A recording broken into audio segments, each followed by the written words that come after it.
എല്ലാവരും സുഖമല്ലേ? ഇന്ന് പംകിൻ ഫ്ലവേഴ്സും കൊണ്ടൊരു പക്കോട ഉണ്ടാക്കാൻ കാണിച്ചു തരാം. ഒരു ഫ്രണ്ട് സജസ്റ്റ് ചെയ്തതാണ്. അവളെ റെസിപ്പിയിൽ നിന്ന് കുറച്ച് മാറ്റം വരുത്തിയിട്ടുണ്ട് ഞാൻ. ഇത് ആണ് പംകിൻ ഫ്ലവർ. ഇങ്ങനെ ഉണ്ടാവുക. ഒരു 10 എണ്ണം പറിച്ചിട്ടുണ്ട്. ഇതിന് നമുക്ക് കഴുകിയിട്ട് തുറന്ന് വെക്കണം. ഒരു നല്ലൊരു സ്മെല്ലുണ്ടാവും ഈ ഫ്ലവറിന്. ഇത് തുറന്നിട്ട് ആ മേൽഭാഗം നമുക്ക് മുറിച്ചള്ളണം. അവിടെ കുറച്ച് കയ്പുണ്ടാവും. മുറിച്ച് കഴിയുമ്പോൾ നല്ല സ്കേർട്ട് പോലെ ഉണ്ടാവും. ഇനി നമുക്ക് ഇതിനെ മുക്കി പൊരിക്കാൻ വേണ്ടിയിട്ട് ഒരു മാവ് ഉണ്ടാക്കണം. ഈ ഒരു കൺസിസ്റ്റൻസിയിലെ മാവ് ഉണ്ടാക്കുക. വേണ്ട സാധനങ്ങൾ നോക്കാം.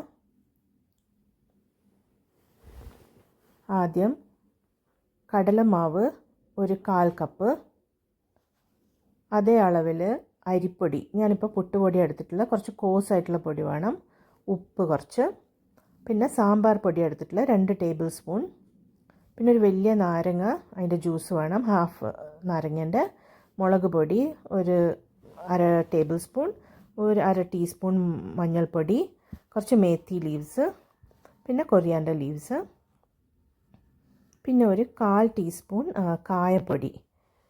പിന്നെ എണ്ണ ചൂടാക്കിയിട്ട് നമുക്കതിലേക്ക് ആ മാവിൽ മുക്കിയിട്ട് ഈ ഫ്ലവറിന് പൊരിച്ചെടുക്കാം.